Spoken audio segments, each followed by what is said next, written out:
পালিয়ে গিয়েও আওয়ামী লীগ দেশকে অস্থিতিশীল করে তুলছে বলে মন্তব্য করেছেন জামায়াতের আমির ডাক্তার শফিকুর রহমান। তিনি বলেন, নতুন রাজনীতি প্রতিষ্ঠার পথে যারা বাধা হবে, যুব সমাজ তাদের গুড়িয়ে দেবে।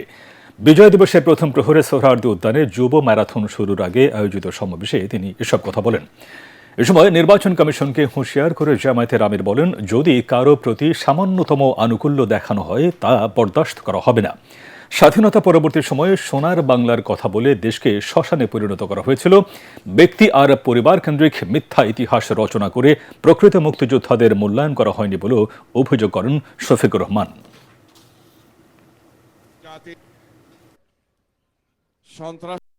যে অতীতের বস্তাপতা সমস্ত রাজনীতিকে পায়ের তলে ফেলে দিতে চায়, এই রাজনীতি বাংলাদেশে অচল। এই রাজনীতির পাহারাদারি যারা করতে পারবে তারা অচল মালে পরিণত হবে। এখন বাংলাদেশে নতুন রাজনীতি করতে হবে, যেই রাজনীতি হবে দেশ জাতির স্বাধীনতা এবং সার্বভৌমত্বের পক্ষে।